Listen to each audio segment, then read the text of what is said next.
All right. That felt good. Didn't that feel nice? We could all settle down now. We can take a deep breath. We can relax. We can just kind of have a nice, casual, leisurely. Hey, we beat the Rockets. Nice win against a nice, solid team. Middle of January here. 2-2 in our last 4 games. That doesn't sound that bad considering Jalen Brunson didn't play in 2 of them. What is it now? 6-2 since the trade, 7-2 since the trade, whatever it is. Pretty good. The house is not on fire. Always a plus. We don't need to permanently bench any of our players. Also a plus. They needed one of these. I think I needed one of these. I think the fan base needed one of these.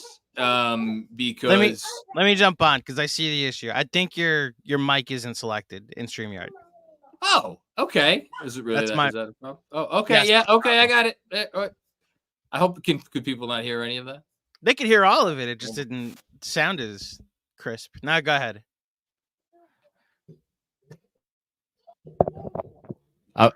Am I back? There he is. Okay, continue with your incredibly condescending monologue, Jonathan. I think it should be more condescending. I don't know. Go right ahead. Can I go for it? Okay. No.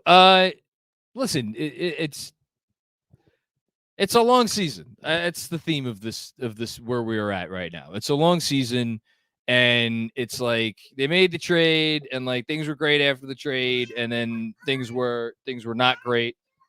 And my daughter's very excited. Yeah, I know. And then and now things are back to normal. As I may need Andrew to hop up here for half a second. Hi everybody. Thanks for tuning in to the KFS postgame show, which is coinciding with bedtime tonight here at Knicks Film School. The Knicks got a big win, 109-94. As John mentioned, a lot of people that were frustrating to watch on Monday were not as frustrating to watch, especially in the second half of this game. Josh, which I will now talk about. There you go, John. Take it away. Sorry. It's been a bit of a crazy night here in the Macri household. You don't want to know.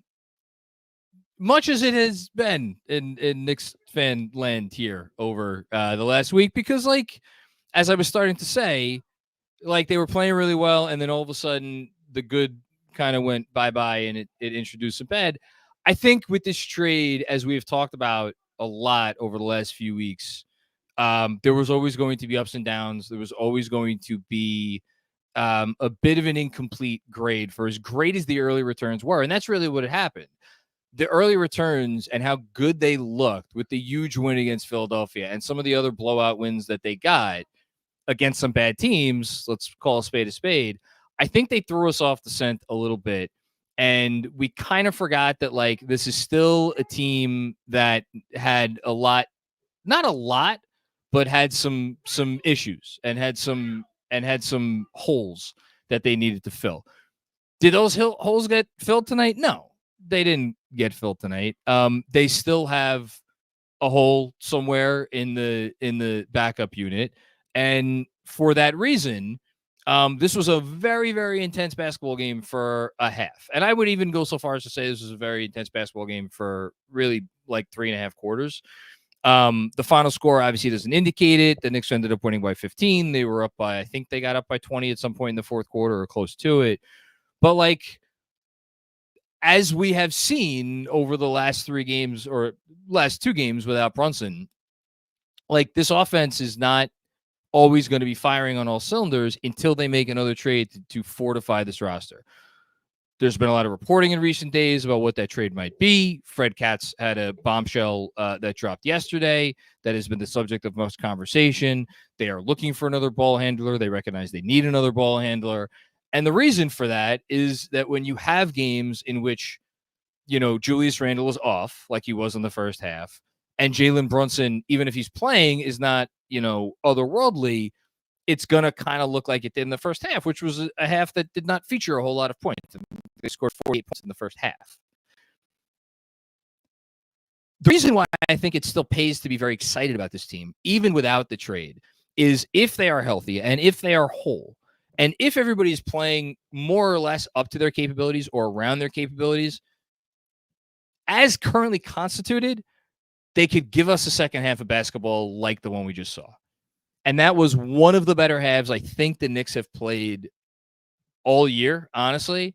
When you look at it from a defensive standpoint, they only gave up 48 points in the second half. Yes, the Rockets were not hitting anything for the entire game, but I thought the Knicks defense had a lot to do with that. I thought there was good individual defense across the board. I thought you saw OG Anunoby's individual defense tonight come forward in such a way that it like popped off the screen on a couple of key possessions, and just generally like these plus minus numbers are starting to add up. He was by far a team high plus minus for tonight. I think he ended up being a plus 20, plus 24 for the game. Isaiah Hartenstein making a guy in Alperen Sengun, who a lot of people think should be on the Western Conference All-Star team, look incredibly mortal with 18 points in 40 minutes. Took him 16 shots to get those 18 points. This guy's been tearing up the league all year. You know, people may not recognize it because he's kind of a new face, but this is as good a defensive job as you're ever going to see a center do on Sengun. And then just up and down, like Van Fleet, yeah, he got a little bit, but 19 shots to get 24 points. So I thought the team defense for the Knicks was exceptional tonight. Again, some really strong individual defensive performances. And that's probably still the story of the game is the defense. But I want to get back to the offense because the offense is what has been giving people consternation over the last, you know, specifically over the last couple of games. And I feel like we have to start with Josh Hart because that's been where all the conversation is over. Look, I opened the playback, which we did for our patrons, and shout out to everybody who joined us and shout out to everybody who watched on YouTube, with a question to DJ Zula, who joined us. And I was like, what grade would you give Josh Hart for the season? Not for the last week, for the season. And his answer was a C-. And I was a little bit taken aback by that. Because, man, C-, that's one above a D. That's pretty freaking low. And he made the point that, like, we've seen good from Josh Hart, but it's been in flashes. That's all it's been. It's been flashes. It's been a stint here and a stint there. And when that's all you're getting from him, the negatives can start to outweigh the positives to such a degree where you really start to feel like, man, this guy's hurting us when he's out there. The reason I'm starting with Hart is you were reminded in that second half when he played a Josh Hart half, the dude ended up with 14 rebounds for the game, 10 points, 14 rebounds. Like, that's a Josh Hart stat line. And where he's flying around and he's coming in at 5 offensive rebounds. I think the entire Rockets team had 6 offensive rebounds. Josh Hart had 5 by himself, just snatching balls away from guys. Like, that's what he's capable of. That's what he's done for his whole career. To say that he's had a poor first half of the season is very fair. To say that, like, this guy's part of the problem, we got to get him out of here, he should be benched, like, Tibbs is crazy for playing him so minutes. And look, this is one of the very divisive things about this coach is he rides certain guys, his guys, the guys who play the brand of basketball that he likes. He will ride them through thick and thin. And if you're not one of his guys and you don't play the particular brand of basketball that he likes, well, then you might find your ass on the bench if you're not playing so well. So that's the dichotomy, you know, and it has really had a light shown on it over the course of the season as Hart has played, you know, maybe a little bit more than some people would like. But you have to give him this. When you continue to go back to a player and when you continue to believe in a player, as Tibbs does, I think it, like, you're going to eventually, if the player is good and Josh Hart's good, you're going to get a game like this. Does it mean Josh Hart's going to play great for the rest of the season? No, not necessarily. Do I think this is maybe the sort of game that can spur him on to something better? Yes. Needs to take threes, needs to hit threes, took 2 tonight, missed both of them.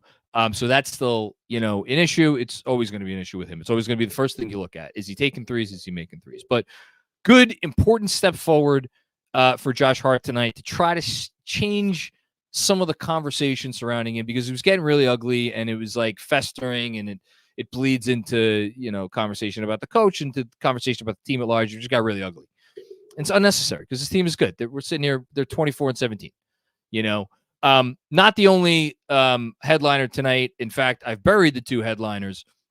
First and foremost, that's the other thing about like going crazy over the last two games. You didn't have Jalen Brunson. Without Emmanuel quickly on this roster, and I started to talk about this, not the last post game because I didn't do it, but the one before that. How many players, without now that Emmanuel quickly's gone, are more important to their team than Jalen Brunson is to the Knicks? And I think I got to like 5 in the entire league. Reasonable minds may disagree. I think we're somewhere in that range. We're not more than 10, I can tell you that. Somewhere between 5 and 10. That's how important he is, and that's how much you cannot judge this basketball team by whatever they do and whoever is slumping and whoever is like just not looking like themselves. You can't judge that in a game in which Jalen Brunson doesn't play. Doesn't mean they still don't need to address the additional playmaking need that they have, because if Brunson gets hurt again, we're screwed. And then, and it's like to everybody's like, well, it doesn't matter because if he's not there in the playoffs, none of this matters anyway. You got to get there first. You got to get to that first finish line before you can start talking about the playoffs. So Brunson reminded you how valuable he was tonight. Ended up with 30 points on 21 shots. Utterly ridiculous shot making in the second half, in which they rode him down the stretch. And again, the reason this is a 15-point win as opposed to, I don't know, a 2-point win or a 3-point win or maybe even a loss is because Brunson put the team on his back, as he has done since he got here. So great to have him back. Almost as refreshing, maybe more refreshing, depending on your particular viewpoint, to see Julius Randle come out in the second half and do what he did after what I thought was a first half that was, let's call it uneven. I thought the effort was there. I thought there were some nice plays, but it was more bad than good. And he came out in the second half, and wouldn't you know it, what spurred the turnaround? Comes out of the gate, hits some shots. Now, he did that in the last game as well, hit 2 3-pointers early on against Orlando, and it didn't translate. Tonight, it did. Is it a coincidence that Jalen Brunson was on the court tonight and Jalen Brunson was not on the court against Orlando? I think not. So, really wonderful second half from him. Talked about Brunson, talked about Anunoby, we talked about Hart, talked about Hartenstein, right? The great individual defense from him tonight. And then after that, McBride, his first cold night shooting, didn't make a field goal. It's okay. Not the end of the world. It's going to happen. DiVincenzo and Grimes, neither of them shot particularly well tonight. I want to give each of their props for different reasons, and then we'll move on to the super chats. I'm sure we got a lot of excited people. DiVincenzo, you were reminded in the beginning of the third quarter, especially when he's out there. It's just when he's out there flying around and the threat of his shooting, it makes such a difference. And I really do think, and that's why, maybe we'll get some trade questions tonight, when we're talking about moves that this team could make and trades that they could make, the notion that they're going to bring in here to start for DiVincenzo and then slot DiVincenzo on the bench, I'm sorry, I can't get behind it. This starting five, when they are together, I think this is the best starting five that they're going to have this year, regardless of any realistic trade that they can make. So, I think, and I think we were reminded that even though he had an off shooting night, and by the way, 5 assists, and the Knicks as a team, 24 assists on 39 made field goals. So some nice passing tonight. And then Grimes, look, his name obviously was in the news. The Fred Katz article in which he said that the Knicks are listening, right, or fielding calls on Quentin Grimes. You never know how a young player is going to come out and respond. I know he shot 2 of 8. I know he was 2 of 6 from deep. I thought Quentin Grimes had a nice game. And he had a couple of misses there late. Otherwise, the stat line would have looked better. But, ended up with 11 points, got to the line, got fouled on a 3, got fouled another time, hit all 5 of his free throws. That was refreshing. I thought he came out and played like a guy who was not letting the noise bother him at the moment. and had a really, really important drawn offensive foul in the second half of this game. Thought he played a nice bunch of minutes in the second half. Still only 17 minutes, but then again, DiVincenzo only played 19. It is so clear, for better or worse, that Tibbs likes going all in on the size now that he can. The fact that he could now play Josh Hart at the 2 and really go big.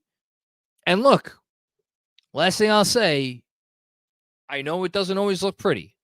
And again, when Hart's hesitating and OG's has moments where he's not fluid and Randle's doing Randle stuff and not the good Randle stuff, those jumbo lineups can be rough.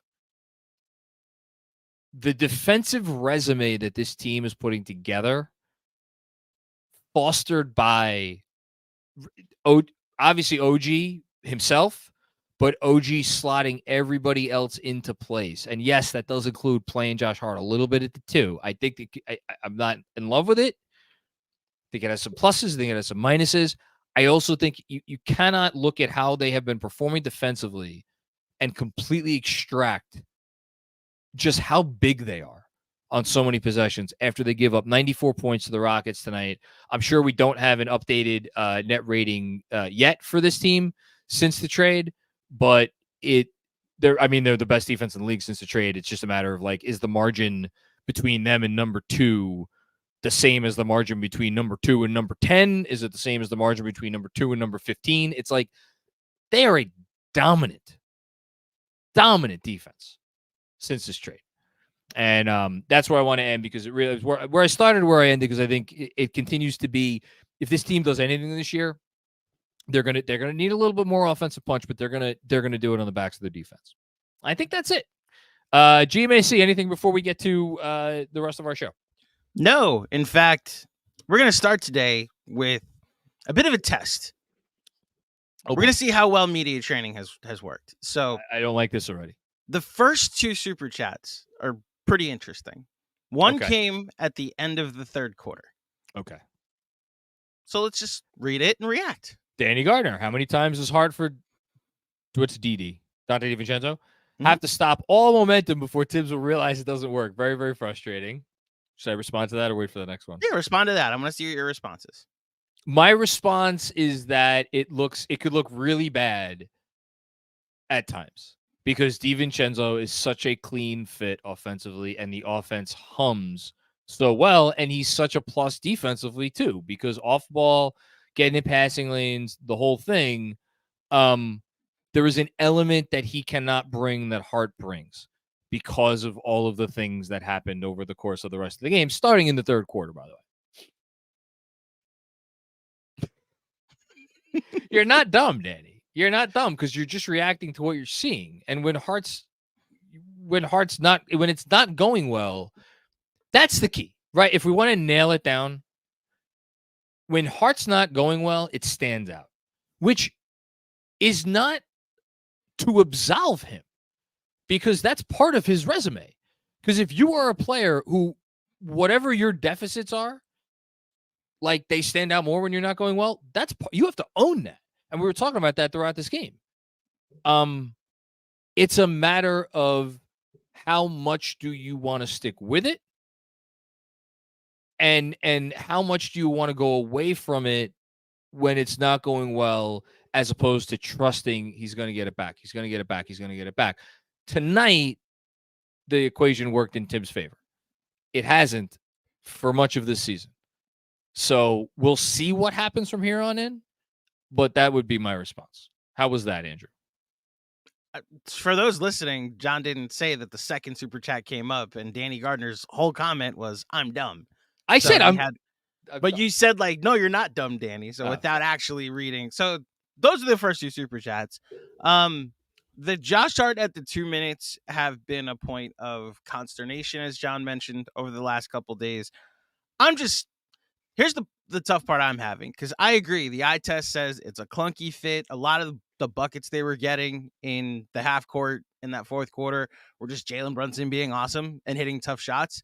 So the spacing really is awful, but if you have incredible shot makers, it might not matter.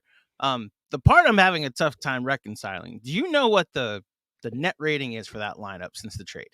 I mean, the last time I looked it up, it was like plus 20 something. So Jalen Brunson, Josh Hart, OG Anunoby, Julius Randle, and Isaiah Hartenstein through today, and this is going to go up. How many games since the trade, by the way? Today, this is 9. They're 7-2. This was 9 games. So yeah, okay. They had played 60 possessions together since the trade. Okay. Plus 77.9.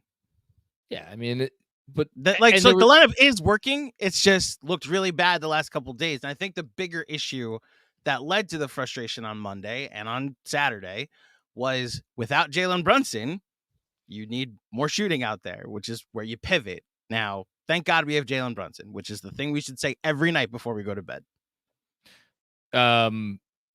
Yeah. Look, you need Brunson for that to work.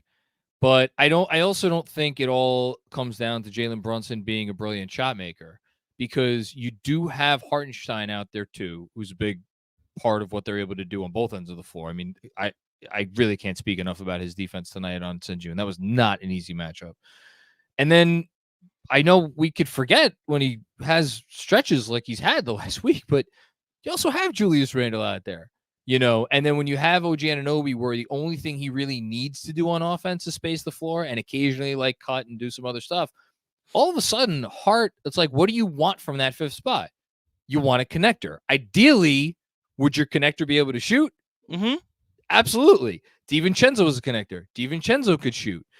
It really does come down to valuing the intangibles that Hart brings you and all of the little things in between. Last thing, and then we'll move on. I think the reason why that number should be taken with many grains of salt is, the difference between minimizing the negative impact of a player like Josh Hart, who certain things it just doesn't bring to the table, is so much easier against shitty teams. And they've played some shitty fucking teams since they made this trade. And so, that's not even fair to run that line about against teams that don't know how to handle it. Understood. And it's why I said it's tough for me to reconcile it's not working when it has worked so far. I personally think, look, the Grimes thing is just going to be a thing until he's traded. But, DiVincenzo played 19 minutes tonight. Didn't play a minute in the fourth quarter. They ran away with the game with this lineup. So you give it a pass, but this is not the first time this has happened. So I'm wondering how much this happens, and it is something to file away for the playoffs. But this is not the night to talk about that, because they got the win, and it's Tibbs' birthday, and that's what we should focus on. A good victory for the birthday boy. The interesting decision coming up, and I wonder if he's doing this now because he knows it may be his best option. It hasn't stuck out yet. Playing Jalen Brunson and Donte DiVincenzo together against the only two teams that matter in the Eastern Conference for the foreseeable future. And if you want to throw in Philly, because Philly's not small either. We've talked about Philly's size. Those teams are all fucking huge, and they all match up hunt really well. In particular, the Celtics and the Bucks. And to have Brunson and DiVincenzo out there together, I think in a playoff series may get dicey. When the game slows down on the whole thing and DiVincenzo's not able to sneak into passing lanes and this and that. Doesn't mean you bench him, but I think there's a reason he's going this way. And I think it's going to come in handy later. Reasonable minds may disagree on that, but that's kind of how I see it. The reason he's going this way is because of a personal philosophical preference. He prefers height, whether it's working or not. Size. OG Anunoby guard's bigger than his. If he valued size, we'd see smaller lineups with your bigger players. We wouldn't be wasting our time with these precious but it's 2 minutes. Specifically, it's size and not height in this instance. Josh Hart's 6'4". Mm-hmm. I think Quentin Grimes is 6'4", isn't he, or 6'5", or whatever? That's my point. Is you have guys that okay, fine. Height isn't the bigger. Height isn't the correct word to use. Size is, but the point I'm making is that's what he prefers. It's why Emmanuel Quickly's in Toronto right now. Exactly. As a result, I think you're sacrificing some things from these principles. It hasn't cost them yet, at least not when Jalen Brunson's on the floor, but I don't know. It's something to file away. And history tells us you could have one guy on the floor.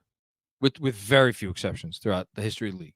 You have one guy on the floor that you can hide when it comes down to nut cutting time. Two gets a little bit dicey when you deeper you get into these playoffs. Like who did Denver have at the 2 last year? They had KCP. That dude's freaking huge for a shooting guard. And when he wasn't out there, Bruce Brown was out there. Guess who could defend this position? So yeah, I mean, I don't know. Again, he's an imperfect player, and he's an especially imperfect fit on a team that has the spacing concerns the Knicks do, which is, I think that should be the real genesis of the frustration. Is like it wouldn't stand out as much if it wasn't the Knicks, who for as great as they've shot the ball, are not a great spaced team. Which is why, if you're so focused on who you're hiding on one end of the floor, it's much easier a concession if you have a better 3-point shooter out there. So Absolutely. You're not so focused, especially when OG Anunoby can be your Darrell Revis and play free safety.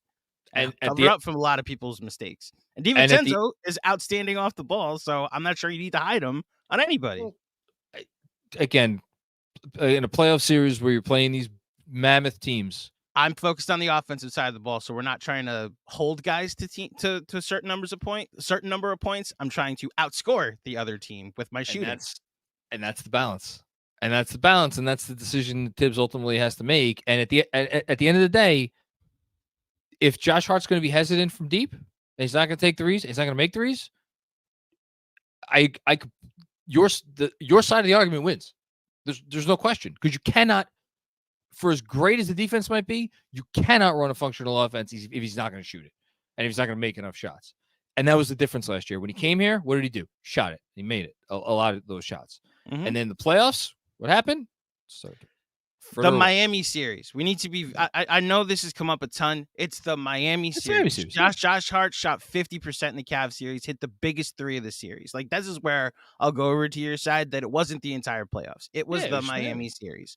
And it's because Spo's a genius. And for some reason, every time when coaches play him, they do things that don't help them win.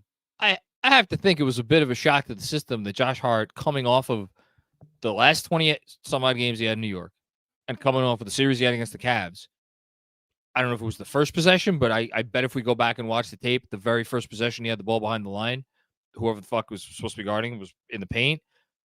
Can you imagine the shock to the system? And he probably didn't handle it very well.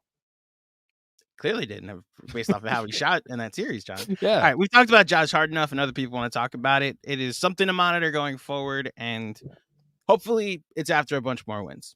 Yep, that'd be nice. Thanks for that, Andrew. That was good. It was. I'm happy we did that. Okay, Jessica, what's going on? Jessica was on fire in the watch along tonight. You in danger, Mr. Gangbanger. It ain't cool to take candy from a stranger. With your drive-bys, it took time to catch you, but now I gotta wet you. Ice Brunson. Presented without comment. I think let's go with presented without comment. That was fantastic. Thank you, Jessica, for starting us off correctly. Kevin Danishevsky. Danny, I had the same inclination tonight. JB is an MVP candidate as shown by the last 2 games. OG had an unreal game tonight. Looks great. Bring on IQ and RJ. Oh, boy. I don't know about that. Those guys are balling up in Toronto. I know RJ had the one off game.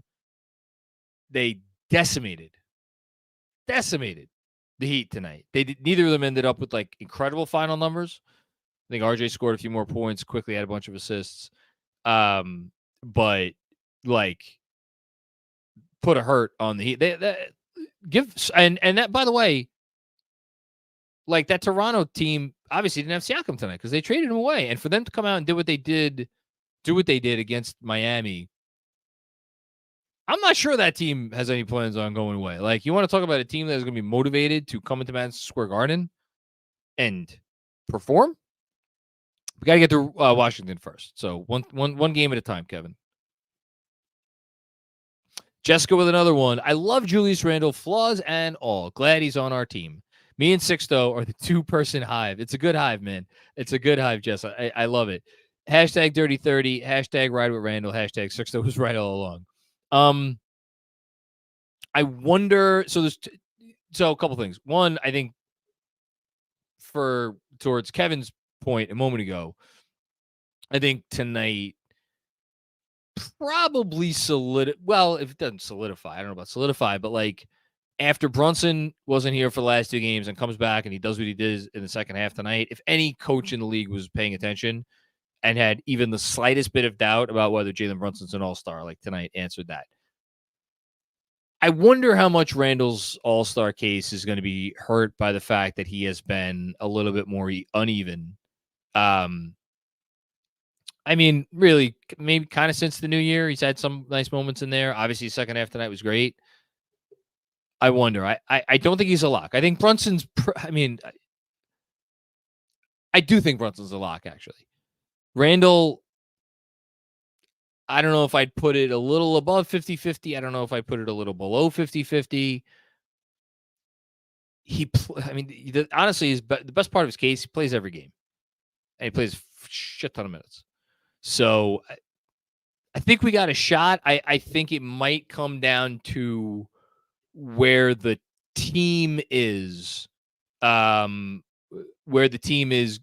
into the All-Star or whenever like the final voting like happens or whatever.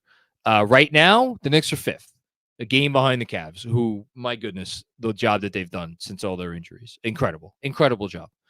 And they're tied with the Heat. So 5th, 6th tied Miami and New York. Pacers half a game back. They obviously are getting Siakam. And then, thank goodness, the Magic lost tonight. They're 2 games back now of the Knicks. So I feel like if the Knicks are right in this spot, better chance. If they fall down to 7, God forbid 8 in the next 10 games, I hope that's not the case, because then we're going to have other problems to deal with other than Julius Randle not making the All-Star team. But that would be a little dicier. Thanks, Jessica. Mythic Monty. I get rebounds that break teams. Josh effing Hart. And that's why you play him. That's why you play him. Because he does. You cannot put a price tag. Like those are invaluable plays to your team. And to momentum in a game. Can't teach it. He's a pain in the ass to play against. And like that's why it's kind of ironic that he had the poor series he did against Miami and he caught a lot of the blame for their loss against Miami. And then who wound up falling in love with Josh Hart this summer? Eric Spoelstra. When he coached him for Team USA. Like, that's why. The funny thing is, it's not a Tibbs thing. Go look at Josh Hart's minutes throughout his career. He'd get traded tomorrow. Doesn't matter to the team in the league. I guarantee you, whatever team he gets traded to, that coach would be playing him 25, 30 minutes a night. Now, coming down to it, is it the proper minutes allotment? I think Benji had the tweet of the year 2 nights ago when he's like, this isn't a big deal. It's about going from like 25 to 30 minutes to 20 to 25 minutes. That's all we're talking about here. We're talking about 5 minutes. About 5 minutes. 2 minutes and a half. And that's really what it comes down to. But yeah, when he's out there and he's going right, he could break a team. Russ Guberman, what's going on, Russ? Hey, John, the eye bleach evoking lineup of Deuce, Grimes, Hart, OG, Precious actually is palatable with Hart at center. Let the man Jokic with the bench guys. Makes all the difference in the world. Andrew's correcting my pronunciation. It's Spoelstra. That's how I say it. Spoelstra. I mispronounced before. So yes, Hart does make a big difference. I don't know if he makes enough of a difference to make that lineup tenable. What I have found interesting, or what I found interesting tonight at least, is for a while after the trade, Tibbs, and I frankly don't remember if this happened in the Dallas game. I should have noted. I'll go back and I'll take a look. Initially, after the trade, Tibbs was going with one of Brunson or Randle on the floor at all times. and he was doing some like wild staggers that we really hadn't seen all year, or really since he's been coach, to make sure that one of those guys is on the floor at all times. Well, tonight you got, with Brunson healthy and Randle healthy, you got minutes without either of those guys. And I wonder, after what Tibbs saw in the Randle only minutes, I wonder if he has seen enough where he's like, you know what? This ain't working out all that much better than if I like don't have Randle out there. So let me just maximize my time with Julius and Jalen together, and which he did tonight. And those guys ended up playing great together. And then, since it sucks anyway, let me try to patch it together. But as you make the good point, Russ, tonight it was a little bit more Hartenstein there. So that's a different sort of stagger. Now, it's not the ISO feed me the ball and let me do everything thing with Randle. I would argue it's more effective with Hartenstein out there, essentially kind of sort of running the offense with OG and Hart and Grimes and Deuce. Still a little light on spacing. Obviously a light on penetration, and which makes life tougher, but positive sign. Still think there's going to be a trade. Thanks, Russ. Jamie or Jaime, new show. Also, I don't know what the also is, because I don't think we got another comment from you. I can't stand all the Randle hate. We know what he is, but he is continuing to make better decisions. Wouldn't win the game without him. It's part of why I was praising Jessica during the playback watch along tonight for being captain of the Randle Hive. He is the definition of an imperfect star. You can't be more imperfect than him. Because what is an imperfection? An imperfection is a flaw. And it doesn't matter if you're talking about a basketball player, a car, a freaking water bottle, a picture frame, anything. Flaws are defined by how much they stand out. And I've said this before. I don't think any star in the league, with maybe a few exceptions, I don't know that their flaws stand out as much as Julius Randle. The reason why I feel bad for the guy is that the attention, because there's more Knicks fans all over the world than any other basketball team. There's a lot of teams in the league, most teams in the league, people don't give a shit about in most of the world. Just to say nothing of this country and like outside of their own city.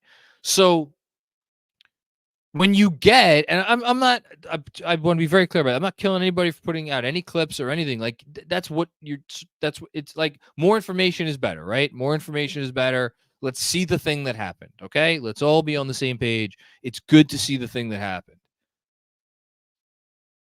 But with the Knicks and with the amount of attention and with the amount of conversation, when you get the bad, when the bad Randle stuff, when he's having a run that's not good, and my God, it has not been good recently, it is an exponential level of like hate. And when you factor in some of the stuff from recent years, it gets to a place, because what are we talking about here, right? We're talking about 3 games, right? And it gets to this like nasty, ugly, like what the, it's not nice.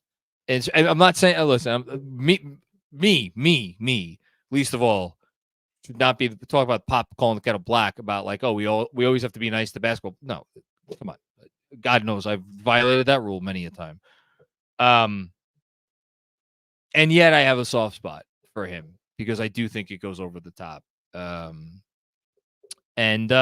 he's a really good basketball player, and he reminded you tonight in the second half why he's really good. And here's another one from Jaime. Impressed by the Rockets' defense. If they were hitting threes, the game might have looked different. Completely agree. The Knicks benefited a lot from some bricky Rocket shooting. Then again, the Knicks were pretty bricky for a half. But the team effort for the Knicks. Woke up after sleeping the past few games. Welcome back, Josh Hart, and Jalen Brunson is him. Couple things. One, it's the Memphis game. You know what made me feel a lot better about the Memphis game? Is the Memphis game that they played against the Warriors, which was, I forget if it was last night or the night before, when Memphis put a hurting on a Golden State team that you want to talk about a team that's desperate for wins right now. And that game was not competitive down the stretch. So that Memphis team maybe has a little bit more dog in them than we gave them credit for when that game was very close.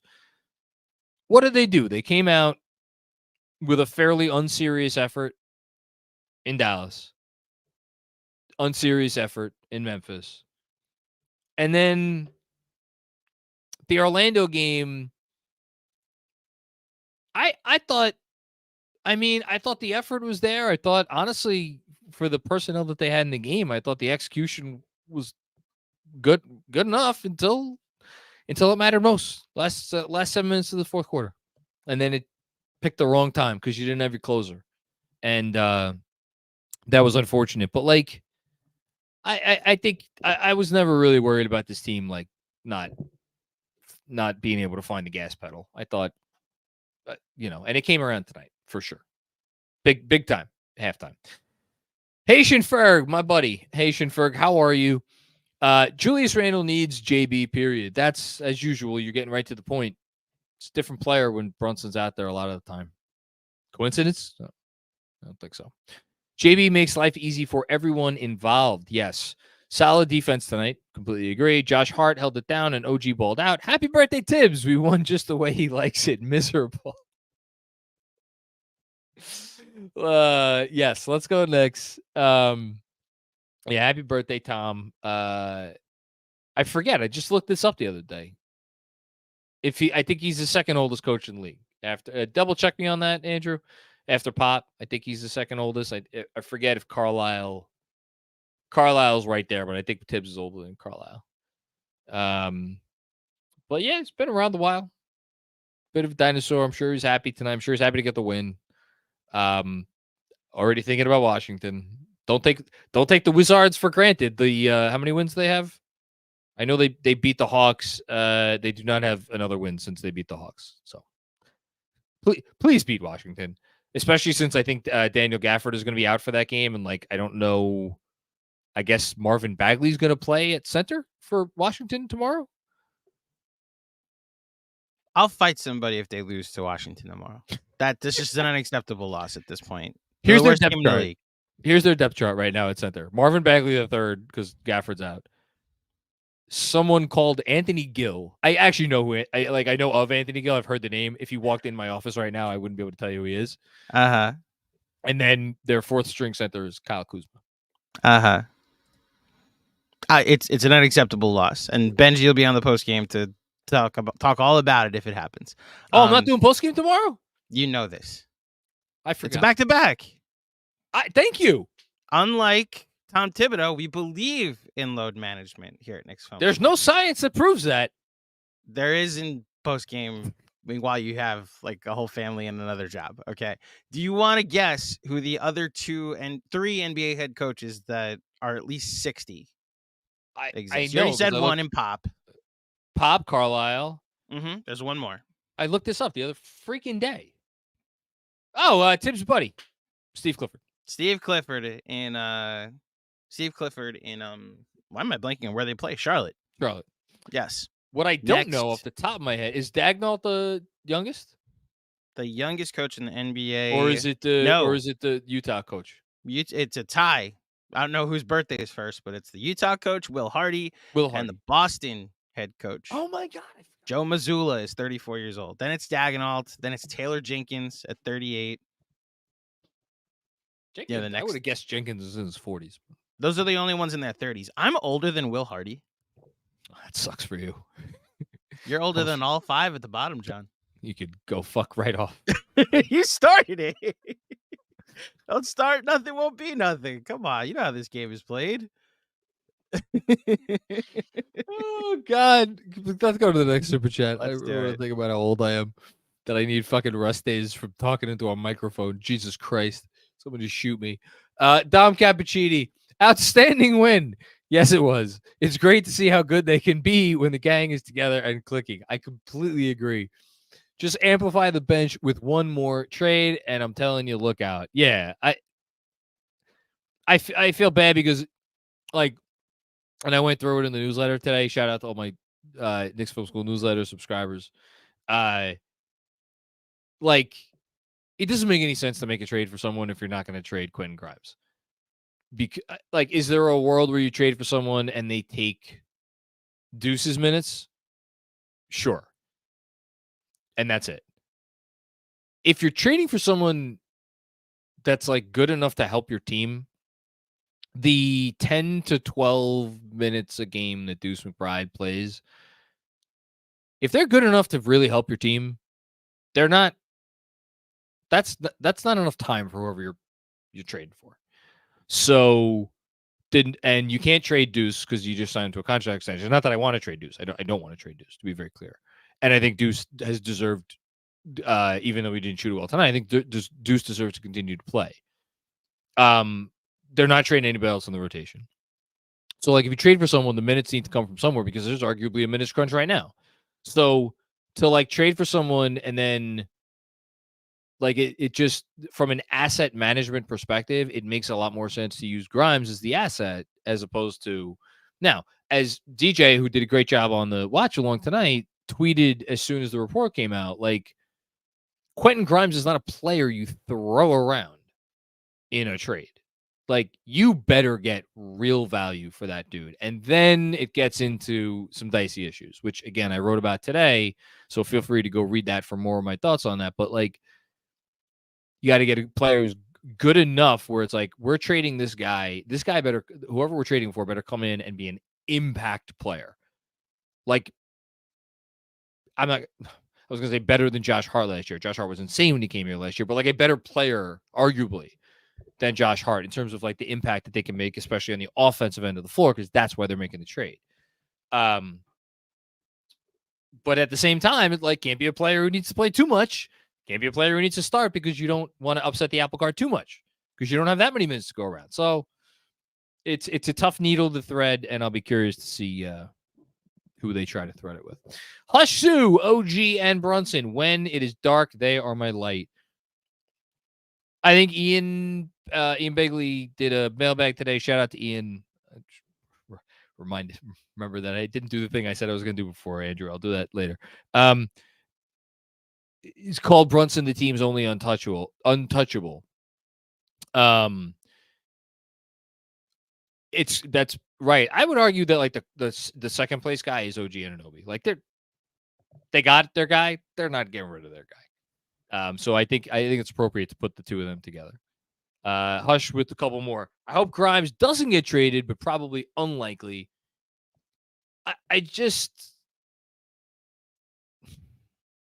just tough because, like, you watch them and again, it's one thing to survive a game against the Rockets in January. It's another thing to survive a stint, a 5 or 6 or 7 minute stint without Jalen Brunson against the Boston Celtics in May. And, like, the Knicks front office, like, you know, we could talk about whether that they should feel this way, but, like, they want to give somebody a run for their money in the second round this year. And I don't think the roster is currently constituted is good enough to do that. So, yeah. Thanks, Hush. Hush with another one. OG getting Luol Deng minutes. Happy, but a little concerned. Yeah, they're going to. You knew it was going to happen. He played 44 minutes tonight. I'm going to look up his minutes since the trade. My guess is that it's up there. I know the player that had played for a while, the player that had played the most minutes since the trade on the Knicks was Isaiah Hartenstein, or at least minutes per game. But I'll double check that now. And then one more from Hush. I think Deuce improved, but I don't trust him to run an offense. Over the week, I convinced myself, and Clarkson cheap contract, great bench scorer. So I've come around on Clarkson in a big way. I think Clarkson is an incredibly talented bench scorer. I think he's more gettable than Sexton, who's the other guy on Utah that should interest everybody because the guy's freaking balling out. Not a point guard. Clarkson's more of a point guard, not a traditional point guard, but then again, like that's not really what they need. Clarkson's a little older. His contract is very good the next 2 years. Jeremy Cohen, fantastic job last night on Cream, breaking down potential Jordan Clarkson trade. He obviously got a balloon payment this year, gets a very reasonable contract the next 2 years. I think it's $14 a year. But in terms of the Knicks, if they were to trade for a Clarkson before this deadline, and again, shout out to Jeremy for covering this already, may have some luxury tax implications and other sorts of things. We'll see. I like Clarkson a lot though. So for what it's worth. Dom Cappuccini with another one. Nice to see Reggie tonight. Shout out to Reggie Bullock, man. That dude was a great Knick. No, maybe not great Knick. He was a Knick that made you proud. That dude always made you proud with his performance. Even if kind of disappointing series against Atlanta, but that wasn't on him. That was how they were built. Maybe we could get him for Fournier and we get a first back. Yeah. Salary doesn't quite work there. Good memories. Game tying 3 versus New Orleans. My top Reggie Bullock memory forever and ever. Still don't know why they peeled off him to guard Derrick Rose when they were down by 3. Derrick Rose driving. We'll never understand that. And the game-winning steal versus Orlando. Wasn't that against Fournier? He got the steal on Fournier. Both an MSG. Once a Knick, always a Knick. That's great. That's great stuff, Dom. Thank you. And then I think we got another one from Dom. Speaking of once a Knick, always a Knick, Stat and Melo. That was so cool to see. Let me read the rest of your comment, and then I'm going to get back to it. I hope number 7 goes up on the rafters. I really love seeing him regularly. He is a regular right now at the Garden. Dude's there all the time, which is so cool. It's so cool after all of the nonsense with Oakley that really, truly sullied the franchise in ways that, I honestly don't know if they were quantifiable. But to now, it's Melo's always there. Bernard King's always there, which is another obviously a legend. It'd be great to get Ewing in the house some more. Obviously, guys like Larry Johnson and John Starks and Allen Houston, these guys work for the organization in different capacities. So they're going to be there too. But it's nice. It's really nice. Melo's different than all those dudes. Melo is just, he's a top 75 player of all time. Bernard King should have been, but him and King, man, those two. Great win, and it cheered me up for Monday momentarily. Keep on stacking dubs. Better get another one tomorrow night against Washington. And then on the Stat and Melo point, cool to see them in the building at the same time. I think for me personally, even though you could almost not define, but one of the characteristics that stuck out of that era, from that era of Knicks basketball, is how those two did not work well together in the positions that they were, in at the 3 and the 4. Is there a different universe where they would have worked at the 4 and the 5? Maybe. We never got to see that universe because they got Tyson Chandler, and Tyson Chandler was awesome, which is why nobody really has ever any regrets about that. But I'll always link the two of them together because I'll just never forget the initial feeling when they got Melo. It was holy shit, we have a Melo, Amari Stoudemire, we have Carmelo Anthony on the same team. We're one of the big boys. And I'll always remember that feeling, even if it didn't work out on the court. Thanks, Tom. Delsky. What's going on, Delsky? Man, Grimes' body language when he went in during garbage time was rough to see. I didn't notice it. I'll be honest. I did not notice it. I'll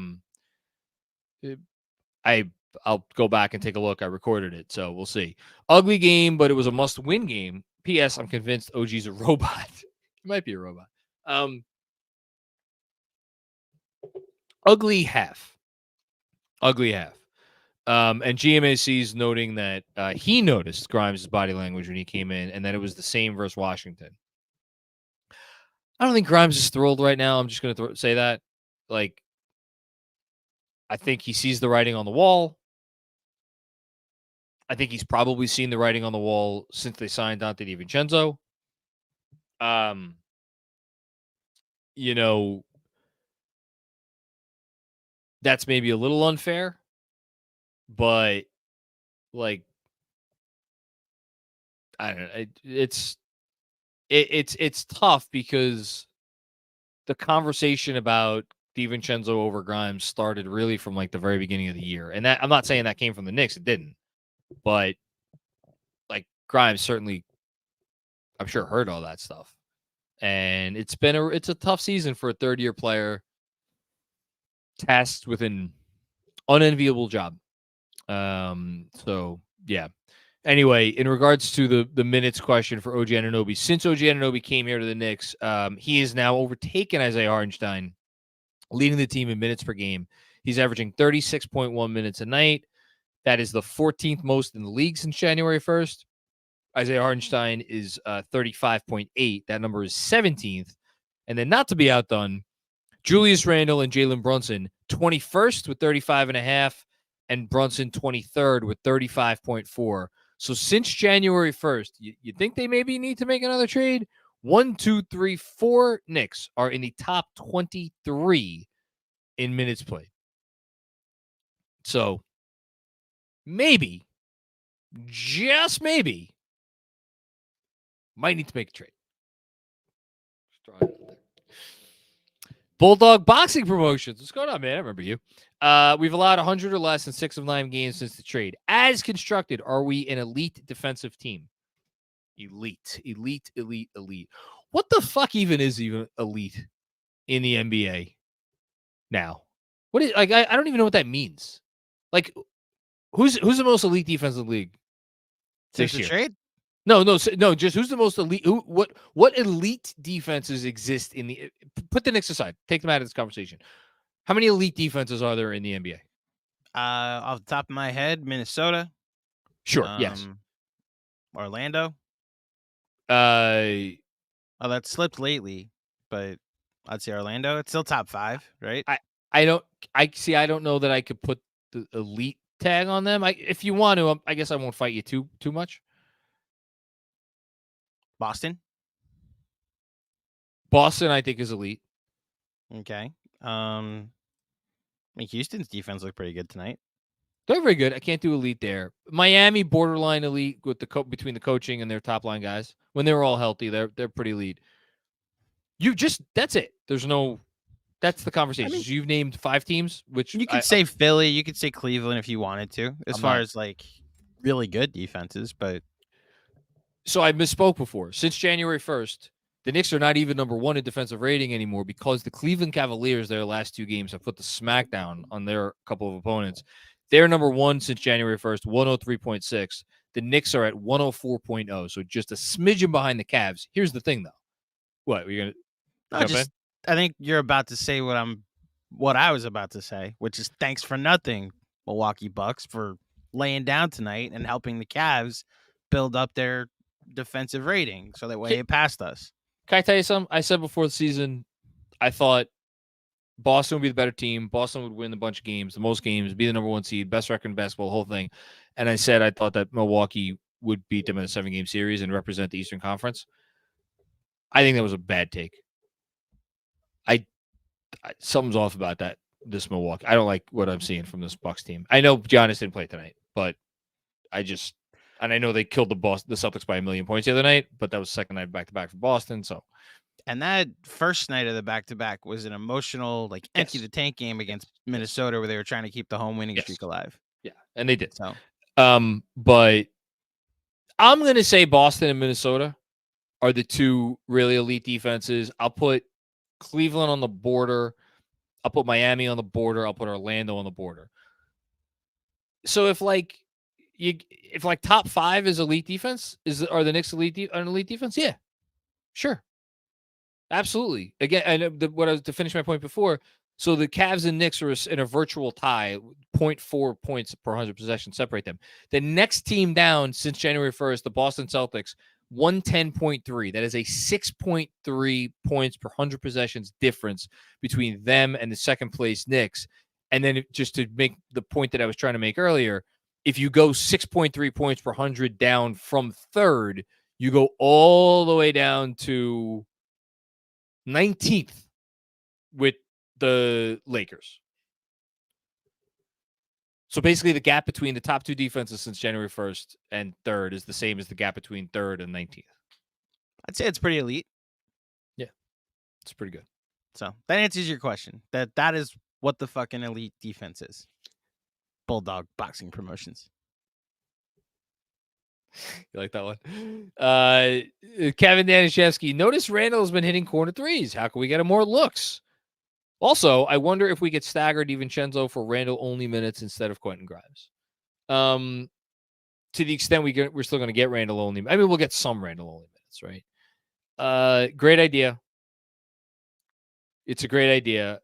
DiVincenzo and Randle, having DiVincenzo on the court, and you saw it also for the dribble handoff, and then Randle set the screen, the back screen that opened up DiVincenzo for a three. When the hell was that? That was in the end of the second quarter. Made it 47-40. He just works really well with DiVincenzo. So I like that. In terms of getting him more corner threes, I think I've asked this to Benji before, and I think it just has to do with the people you put in the corner are typically not your initiators. And when Randle's out there, he's either number one or number two. So, I get it. At the same time, I'd like for them to do it more. A little less justification for it quickly off the team.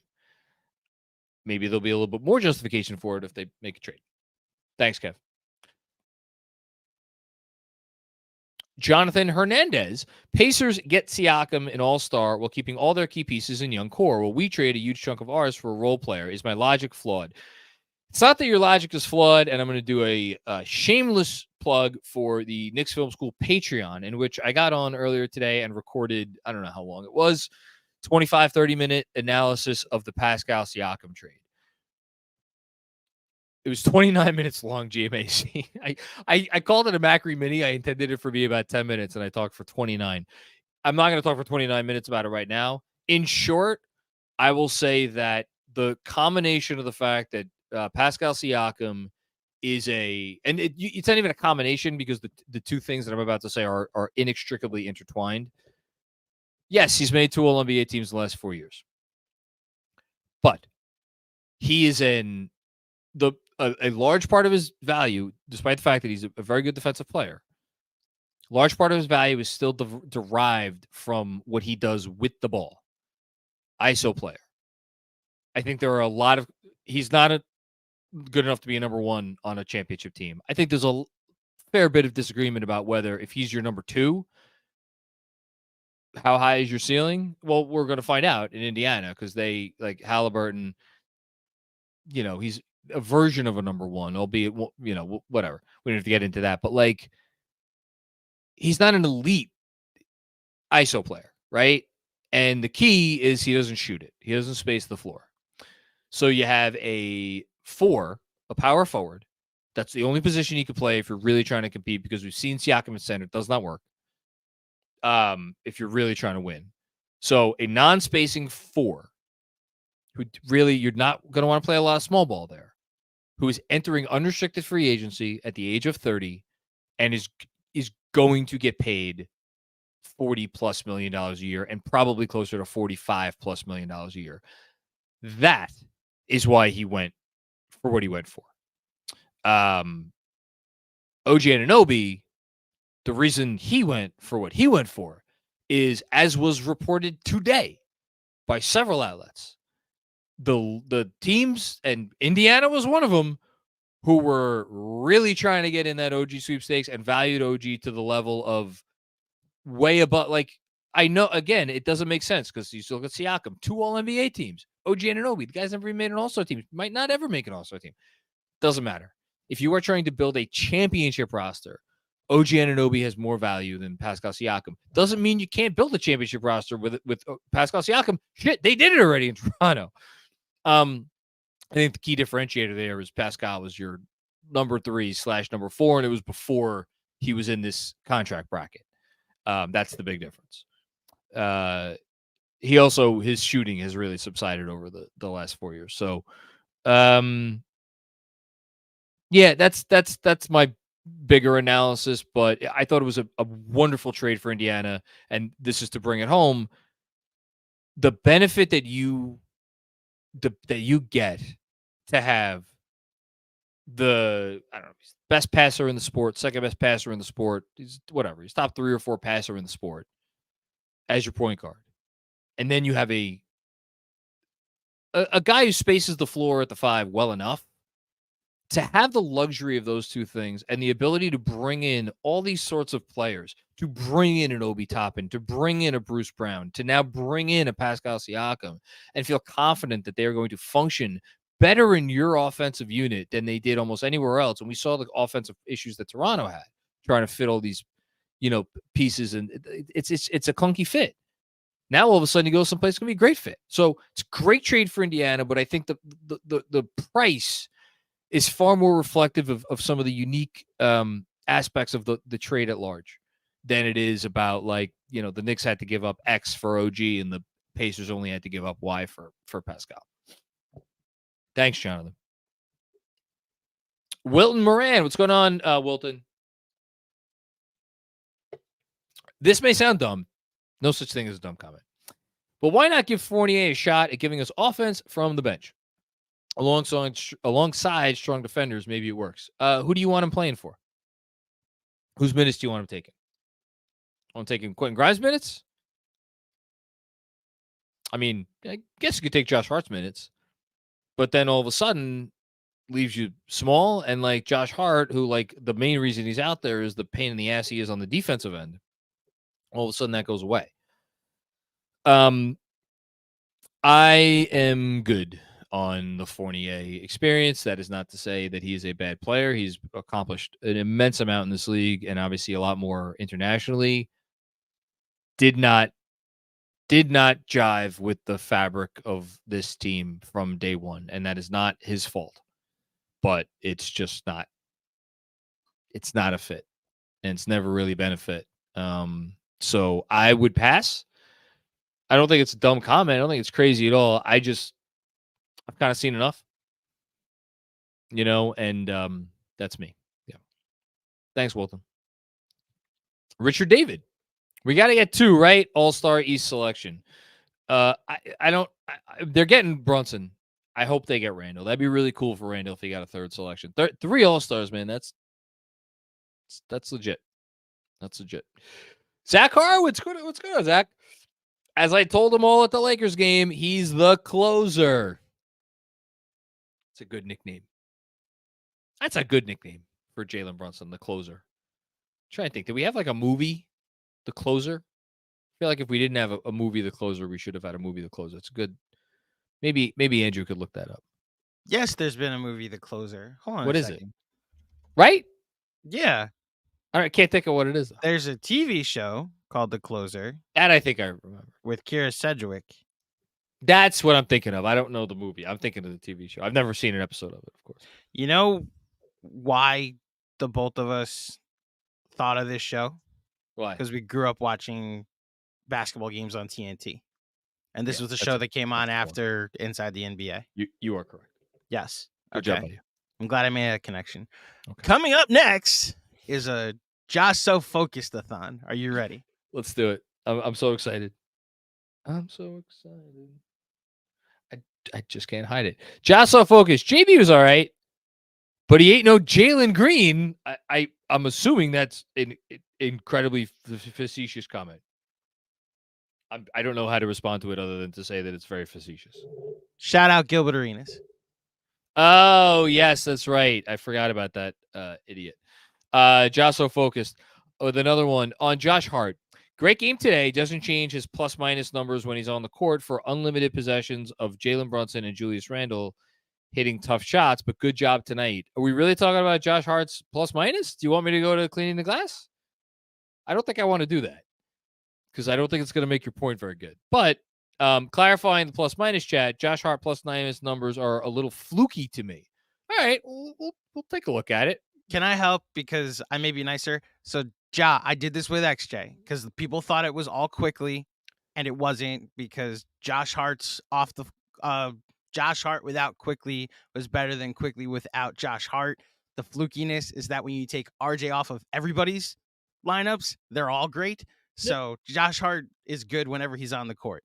What's astronomical right now, which is affecting his plus minus in a certain way, is everybody is really good next to OG Anunoby at the moment. Everybody has a great offensive rating. Everybody has a great defensive rating. So it's flipping it the other way.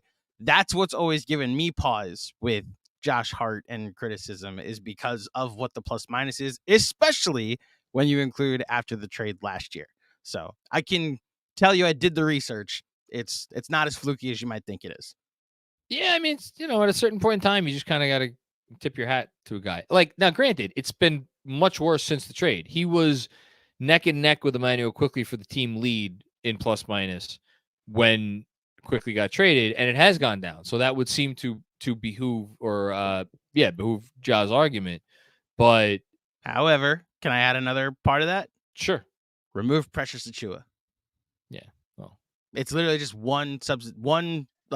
take them from on to off, and that's what it is. To your larger point, what are we talking about here? We're talking about plus minus and lineup data from a 9-game sample size.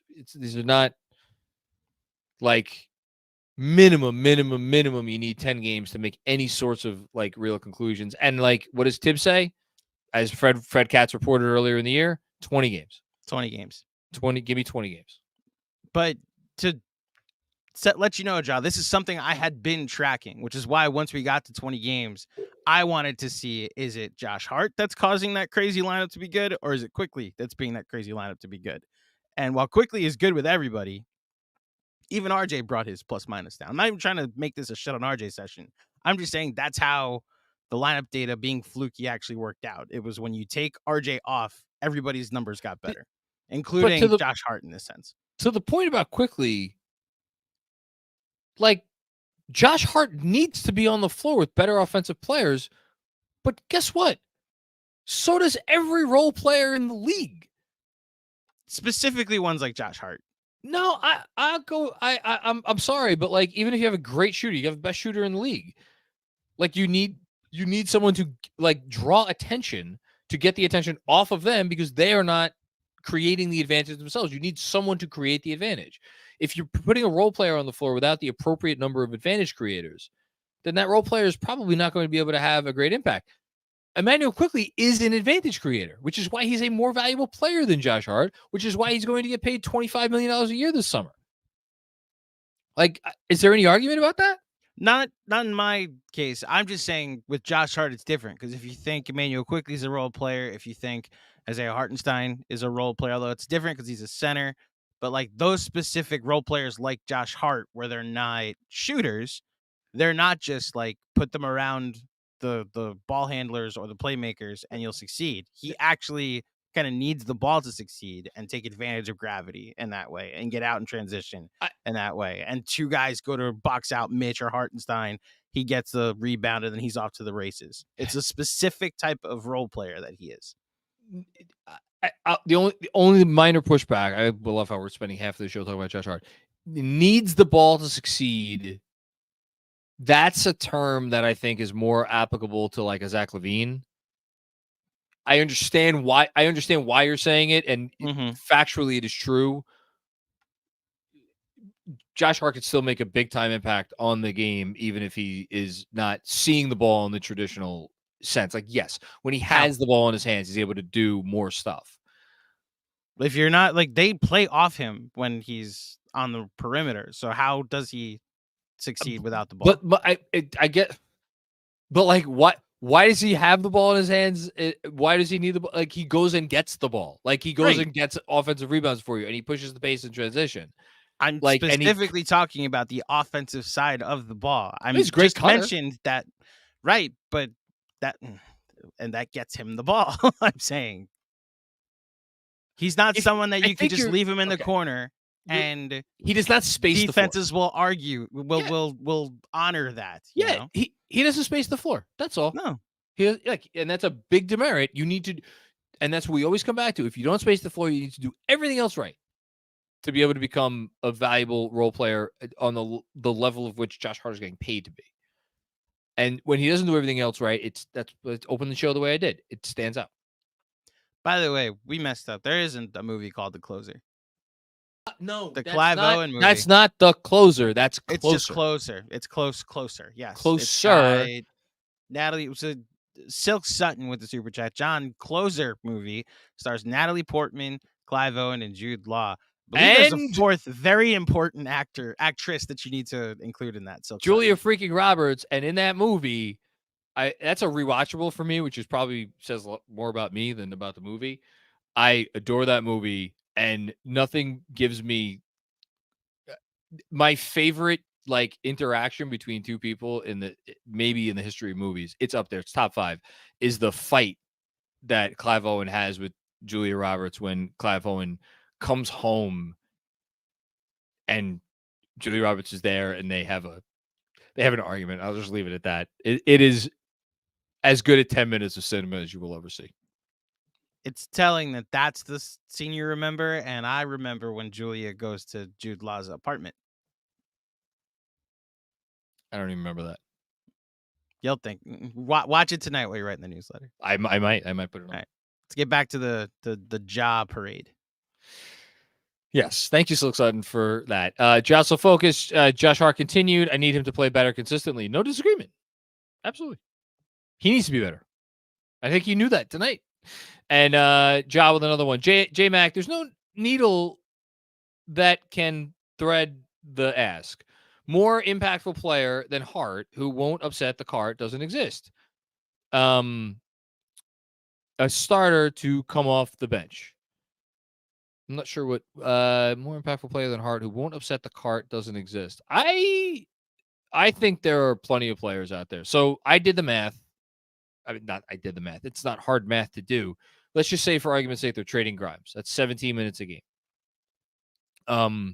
You probably want to lessen some of the load of some of these other guys. So you grab a couple minutes there, here and there. And then I think if you get the right player, Tibbs will not feel as compelled to play Josh Hart at the 2 for the minutes that he's playing. So Josh Hart's been playing about 5 minutes a game at the 2. So let's go 17 minutes Grimes, 5 minutes Josh at the 2. Another 2, 3, 4 minutes, whatever you want, taken from Randle, taken from Brunson, taken from OG. And all of a sudden, you could get yourself a 25 to 30 minute a night player. And there are plenty of great players that come off the bench and play 25 to 30 minutes a night. And I think that's what they need. But I think they need a guy who checks a lot of different boxes. Is that guy out there? I'm not sure. Ja with another one. There's no starter caliber players backing up DiVincenzo. Again, we'll agree to disagree here, Ja. I think the NBA history is littered with examples of guys who were ostensibly better players than guys that they came off the bench for, including on Thibodeau teams. You know, like his 6 men over the years, like the Keith Bogans example is always the go-to, but there's been other examples. I mean, Jesus, Derrick Rose, 6-man, third place finisher, 6th man of the year. The year he got here, he would have won that award if he had done that over the full season in New York. Like, Tibbs has a history with this stuff. Shit, Emmanuel Quickley. I know everybody always complained about Emmanuel Quickley's minutes, but like second half of last season, who was closing games? It was Emmanuel Quickley. You know, and he didn't start.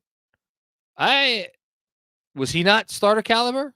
Was Derrick Rose the year he got here? Was he not starter caliber? I'm trying to think of who it was on those Bulls teams early on. It might have been Taj Gibson, actually. Was he not starter caliber? And I'm like, I'm not even gonna go into like the Ginobilis and like the, Kevin McHale and like guys like that. Like that's unfair, but like all kinds of guys. This happens all the time. Ja with another one. Only 3 behind Philly with 3 games left in the head-to-head. I'm not worried about. I mean, that'd be great. Sign me right the F up for the 4-5. Either I don't even care which one. Anything in the 4-5 matchup. And I would probably sign for 6. Josso focus. Not enough characters to debate Josh Hart here. Love him. I do love him. He brings. It's the same reason I love Tibbs. Because what do you get with Tibbs? You get a team that plays with energy and is prepared every night. What do you get with Josh Hart? You get a guy who plays with energy every night. And again, everybody has been affected by the last 20 or for a goodly portion of 2 decades that was just losing. Every Knicks fan gets affected by that in different ways. How was I affected personally? Especially with, after we waited and waited and waited for the summer of 2019. And then what did the summer of 2019 give us? It gave us a team that for 22 games gave less of a shit than most of the teams that we watched for, 18 or 19 years before that. For me personally, you give me effort, I'm going to overlook so many sins. That's my flaw. Might be Tibbs' flaw too. But that's why I love me some Josh Hart. Jessica. Grimes is going by his new name, Matt Ching Salary. Matt Ching Salary. I'm Ron Burgundy. Just wanted you to sound it out. Good job. Well, I'm looking for a glass because I'm staring at a really good bottle of bourbon that I love to pour myself, and I have no glass here. 9 left, and you can drink all you want. I can't believe you just said that out loud. Mythic Monty, I need to retire my RJ jersey, and I'm struggling to find the replacement. From this point, who on the team will end up being here the longest after JB? After JB? You mentioned OG as the question mark. OG for sure. OG for sure. I would try to think of who I would bet on after OG.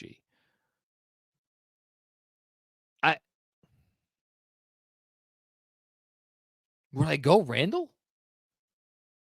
Might go Randle. Like whoever I pick next, I would pick with so little confidence. Like think about Randle, you think about Mitch. You know who I might go with? Because he's been so good and the contract is fine and like him and Brunson were roommates. I might go with DiVincenzo as my 3rd pick. And then I might go with Hart. And the Hart, I've praised him up and down tonight. And the honest reason I might go with Hart is like, I don't know how many people are going to necessarily want that contract for as long as it has several years on it. I don't know, so to say nothing of the fact that I don't think they're going to be looking to trade Josh Hart anytime soon. OG for sure is the answer. El Coriano 11. Since it is Tibbs' birthday, which coach manager in other sports is his equivalent? Perfectionist who hasn't won a championship. Showalter, question mark? I mean, that's the obvious one. I mean, Andrew would be better to answer this for me. Showalter's the obvious name that comes to mind. The other guy, and this guy has won a championship, but I cannot escape the similarities with the coach of another team that I used to root for very vigorously, and that is Mike Tomlin of the Pittsburgh Steelers. Cue up literally any Mike Tomlin press conference, like talk about a guy who gets the most out of his teams year after year. Talk about a guy who, even though he did win a Super Bowl, there's always been questions about like your ceiling if Mike Tomlin is your coach, right? So I think Tomlin, Showalter. Do you have another one? No, the Tomlin comp being perfect is because the biggest issue with him the last like 3 or 4 years has been the offensive side of the ball. He's had these top 5 defenses, and he's got Kenny Pickett and Mason Rudolph starting playoff games, and Yet they're in these games because that's a Mike Tomlin team, and he's never finished under 500. But the ceiling isn't always as high, or at least is understood to not be as high. And the Super Bowl he did win was largely with a roster assembled by Bill Cowher. That was still Cowher. It was that team had Cowher's fingerprints all over. It was Tomlin's literal first year. So yeah. No, wasn't his second? It was either his first or his second. I thought it was his first year. He became the first. I'll look it up, but I'm pretty sure it was his first year. No, because Cowher retired after the Super Bowl. Cowher retired the next year because he went 8-8. Okay, fine. Jerome Bettis retired after Super Bowl. Yes, God knows I should remember this. But the Steelers, when they went 15-1, and then they lost to the Patriots in the playoffs, I think that was Tomlin's first year. You're right. They were 10-6. Okay. They were 10-6 in 2007. And then the next year went 12-4 with a 1 seed and won the Super Bowl. So you're right. Over the Cardinals. Yep. Good stuff. That was fun. We Nice walk down memory lane. Diverted into Steelers talk here at Knicks Film School. I will never forget. Showalter's the other one, by the way. That is the obvious one. And unfortunately, I don't think he's ever going to get a chance to be a champion either. Yeah, I wouldn't bet on Tibbs winning a championship. As sad as that is, but hopefully I'm wrong. Abdoulaye Diallo, Obi is back playing the role he's destined for. I don't know, bash Obi Toppin. Like, he's a really talented player with flaws, just like so many role players in the league. It's such tough sledding out there for if you're a non rim protecting big. I was gonna say non-spacing big, but Obi's been killing it from deep this year. He's killing it from deep. But the fact that he's been killing it from deep and he's on that team with Halliburton, I think it really lets you know if you're a guy who's not good enough to play the 5 defensively and you struggle in space and like you don't create offense and like just call a spade, Obi doesn't create offense. He's part of offensive creation by function of his unique skills and abilities and like playing with Halliburton. But like, yeah, it's a tough fit. I'd be really curious to see what contract he gets. Someone's gonna pay him. Someone's gonna give him some money. Play nice little deal, but I don't know. Thanks, Abdoulaye. With another one, Abdoulaye Diallo. I'm taking the over on Deuce being the last member of the young core on this team. Oh, that's easy. It's almost poetic. Actually, the defense, the first guy still. It's almost poetic. Actually, the defense first guy is still around. They love Deuce. They re-signed Deuce. Not a coincidence they re-signed Deuce. Don't think they want to trade him. Don't think they will trade him unless they need the salary to put in a deal. My only question to you is Mitch part of the young core you're talking about? Because if Mitch is part of the young core, they love Mitch. Tibbs loves Mitch. Now, is the Hardenstein of all of it, has that changed the equation a little bit? Maybe. A little bit. Thanks, Abdoulaye. Another one from Abdoulaye coming up. Thank you so much, man. Incredibly generous. Thank you, everybody who's submitted super chats and just come and watch and joined us after a little bit of bumpy opening to the show. Apologies for that. Tibbs is just defense first Steve Kerr. You give him a championship roster, and he will win easy. All I know is he's overachieved since he's been here. We have a real culture. We make the playoffs now. Chill and enjoy this. I mean, I'm loving it. I love watching the games. I love rooting for this team. I get a little worried at times when I feel like the mojo of the team might be a little off, but I'm never too worried about it because of what you're saying about the culture. This year, I'm probably more worried than I should be about the standings, because the middle of the East is just freaking brutal with Miami and Indiana and Cleveland, and I don't think Orlando's going to go away. So it's like, you still got Dolan as the owner and quick trigger finger and the whole thing. And like, if they finish in the play-in this year, like, how's that going to go over?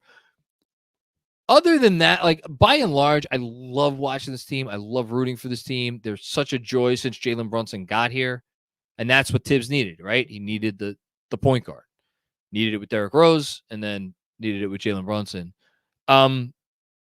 Your last part of your comment is chill and enjoy this. The tough part for me personally, not that anybody should give a shit about this, is like when I know the conversation around everything is so toxic, and it's like, yeah, I could kind of unplug, and I'm like, I don't like participate in any of it anymore. But like, you get here and you do what I do at the end of these games, and it's like kind of not really avoidable. And especially since such a great community, which is largely positive for the newsletter and the Substack and the whole thing, like you hear it there too. So that's the only part that's tough. But I completely agree with you. I wish everybody would enjoy this more than it seems like most people do on a regular basis. Because, like, man, a lot of situations around the league, including with teams that are winning, where it's just like, my God, this is brutal. This isn't fun. We're having some fun right now. It's a good, fun basketball team, even if they may not be what everybody wants them to be all the time. Andrew P. What's going on, Andrew? Why need JB and JR work so hard for every point? Why? Because they're the only two creators on this team. That was easy. Where does offense come from? It doesn't come from a black top hat. I'll tell you that much. Will Oliver, insane minutes for iHeart and OG, concerning long term. Yeah, for sure. That it's why the Mitch news was so important, and why if Mitch is not back, it's a massive concern. To say nothing about the precious minutes. And in terms of OG Anunoby, like, the most predictable thing ever is him playing all these minutes once they got him. Now, can they mitigate that? I think they can mitigate it. I think the way to mitigate it is, again, if you get the right guy on this team to give you some real creation and take some of, again, Hart's minutes that Hart is currently playing the 2. All of a sudden now that Hart can go and play a few of OG's minutes that OG is playing at the 3. And then there's your reduction. But, like, all that being said, OG Anunoby is playing right now. What did I say before since he got here? He's averaging 36.1 minutes. Okay. So OG Anunoby, 36.1 minutes. That's what he's averaging right now for the New York Knickerbockers. OG Anunoby in his 5th season averaged 36 minutes a game. In his 6th season, averaged 35.6 minutes a game. And then those are the last 2 seasons, 36 and 35.6. So his last 2 seasons, he averaged either more than or the same as the number of minutes he's averaging for the Knicks right now. And then the only dip was in Toronto before he got here. He was averaging 33.8 minutes. But I think that was more just a function of, like, the Raptors team. And they had built this, like, super clunky roster where, yeah, I mean, I don't know. But these are the minutes he's used to playing. So what I know it was a lot tonight. And I agree with you. I would not mind him playing a few less minutes. But, like, I hate to do it. He's built for this. Thank you, Will. Kevin Danishevsky. Quentin Grimes, Evan Fournier for Brogdon and a heavily protected first. I think Jeremy talked about it when it came up. Is Orlando going to make a play for Brogdon? I mean, they could throw Fultz and something, and the Denver pick. Would I do it? I like Brogdon. I think I'm probably a little lower on Grimes just purely as an asset than consensus. I don't know. Brogdon's a good player, man. Everybody forgets because he's in Portland this year and no one's paid a fucking ounce of attention to that team. That dude's good. I don't know. He's on right now. He's playing Brooklyn right now. Anyway, it's a tough call. You're making me think. But that's the deal. James Squilante at the Garden and OG is clamps. Awesome hands on Senjun and others still. Got a pang of sadness for RJ and Quick. Love KFS. Yeah. Join the club. You're in a lot of good company there. A lot of sadness. And I'm sure, I mean, Saturday's going to be wild. Thanks, James. And another one from James. And 30, so ugly live, but the stats still come around. He might not be the most aesthetically pleasing player at all times, but he does get the job done. Okay. Good way to end it. Thank you, everybody, for tuning in. Again, apologies for the bit of choppiness at the top of the show. Luckily, my wife is done with her online, abbreviated online class that ran until 10 at night tonight. So it's a short-lived guest appearance for my youngest daughter. Good win. Thanks to everybody for tuning in. Anybody to listening on the pod tomorrow. Benji for Wizards post game. God willing, that's a win. Hopefully, the Benji curse is long dead. And I will be back with more fun and games very soon, with Patreon with Andrew coming up, and obviously Saturday after the Raptors game. So see y'all then. Have a good rest of the week. Bye.